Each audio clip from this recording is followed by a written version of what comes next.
being inspired by the competitive spirit which exists in the world. It's really quite good. I've been thrilled this year with several events in particular. I love the aerial skiing events. Those guys shooting off the end of that ramp and doing triple and quadruple backflips and spins and then landing on their feet. I think that's absolutely miraculous. And the speed skating, it just looks as if it's faster and better than ever before. And I still love the skeleton. I think that is the great thing. And I'm going for the team in 2014. And I'll be moving down to Jamaica probably the year before in order to get ready for that. And of course, the hockey. I don't even know if I can watch the game this afternoon. It's going to be just too exciting, too devastating, and too strange. Look out. And where's Peter Hämäläinen? Finland, bronze medal in the hockey.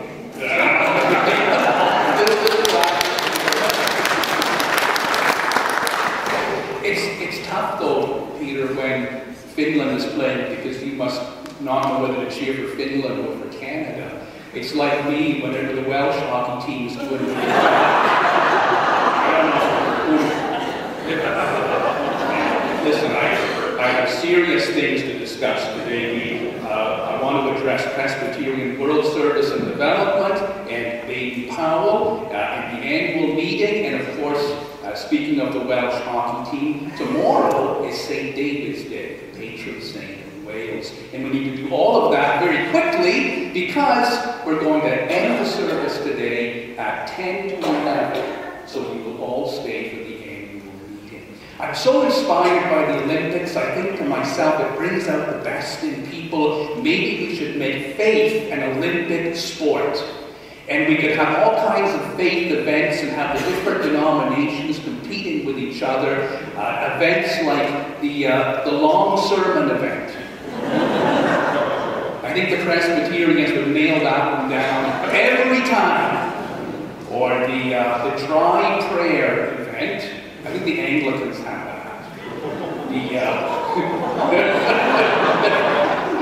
No, I'm insulting everyone equally. It's not prejudicial or politically incorrect.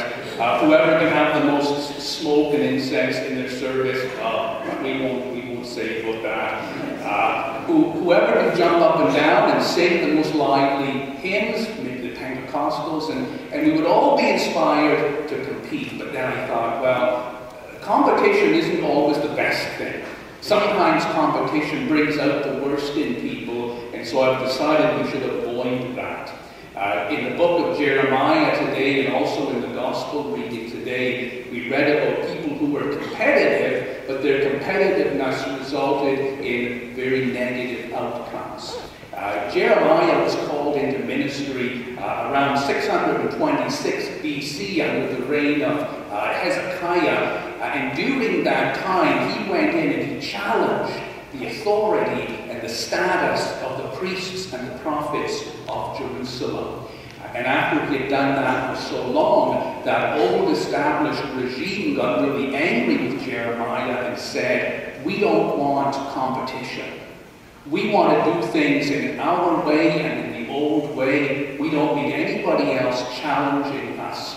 So around the year 590, the advisors to then King Zedekiah appealed to Zedekiah to have Jeremiah arrested and killed. Zedekiah refused. Those officials then took Jeremiah, threw him into a well where he sunk down into the mud until he was saved by the Cushite.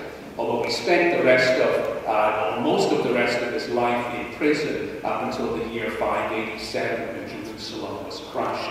But what happened there was competition between Jeremiah and between the old priests and prophets who did not want to let go of their power to a challenger. And that's always a very difficult thing. Jesus makes reference to Jeremiah in the gospel reading today when he says, Jerusalem, you kill the prophets and you stone the messengers whom God sends to you. Referring specifically to Jeremiah, but also many others. who came and challenged the authorities or wanted to share the power of the old regime, and they said, no, we will not allow it. And sharing power is a difficult thing if people have a competitive spirit within them. And sometimes in a church, if there is competition, it can be a very negative thing.